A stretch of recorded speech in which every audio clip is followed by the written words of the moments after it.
The NHL trade deadline has come and gone, and several teams made some big moves as they either gear up for the Stanley Cup playoffs or prepare for the future.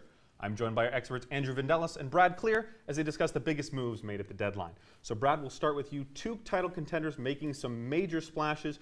First, you have Ryan McDonagh going to the Lightning, and then you have Derek Brassard going to the Pens. Which move was bigger? Who benefited more? No question here, it's the Tampa Bay Lightning. They went into the All-Star break and into the trade deadline as the best team in the NHL. They came out with a top 10 defenseman. They gave up one player off of their roster. Sure, there's some good prospects thrown in there, but this is a team that is built to win the Cup this year. They're the best team in the NHL. They're built to win the Cup next year, and the year after that, and the year after that. So this move only adds to that. It's definitely Tampa Absolutely. Bay. I have to go Tampa as well. As you mentioned, they went all in, and this seemed like the icing on the cake, without a doubt, making a run for the Cup. And it gives them help defensively and gives them a veteran leader as well. Like, you look at their defensive core, right? People say, oh, they had Victor Hedman. They didn't need Ryan McDonagh. But if you can get Ryan McDonagh for picks that are going to be 29 or 30 overall and a few prospects that you're probably going to have a hard time getting ice time with the stack roster they have already, you do it. This only helps. He's a top 10 defenseman in the NHL. This adds to the Stanley Cup team they already had in place. I was going to say Pittsburgh, although they made some moves at the deadline, they didn't actually make trades. They signed people to 5-year deals, and their goalie just got hurt. But in the trade themselves, I think Tampa Bay made a bigger move. But there were a lot of teams that did give up a lot. Which team gave up the most, and do you think it was worth it for them? I have to go with the Bruins getting Rick Nash, and that's because he's an unrestricted free agent who is probably most likely past his prime, definitely not what he was offensively. He's in his mid-30s, yeah.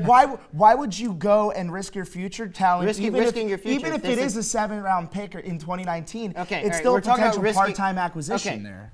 You're a playoff team who's trying to win the Cup. You need another scoring punch in your top six. But with the Lightning and the Penguins as well? So what, you're just going to flop because you don't think you can win it all? No, but I don't think Rick Nash is the key there. He's better than what they had in that role already, and they gave up a pick that's going to be 26th overall. It's how much they gave up, though. If we're talking about giving up a lot, it's easily Thomas Tatar with the Vegas Golden Knights.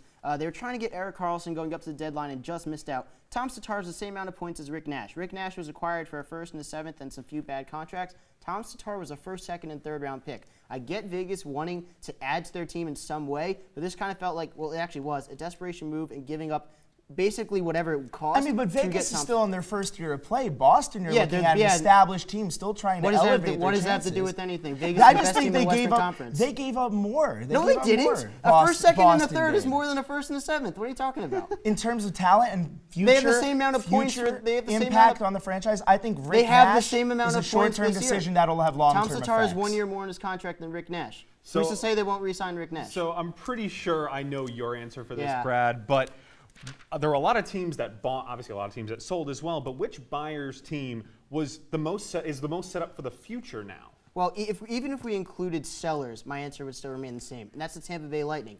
Again, a team that has all of their core players signed long-term. Steven Stamkos and Kucherov, two of the highest scoring players in the league this year, signed long-term. Great defenseman, great goalie, add to the top 10 defensemen. This is a team that's going to be contending for the Cup at minimum for the next 3 years. They're the best team in the NHL. For the future, they're the best team in the league looking forward to short-term I was going to say, prop to Steve Yzerman, Stevie Wonder as they call him, for putting together such a great team. And as you mentioned, it's not even close in the East, I don't think. I think the Tampa Bay Lightning have an amazing lineup, and adding McDonagh just makes it even better. I would love to see Tampa and Vegas in their first year in the Stanley Cup Finals. Very impressive. That would be too sweet. That would be pretty awesome. Absolutely. It would be entertaining, that's for darn sure.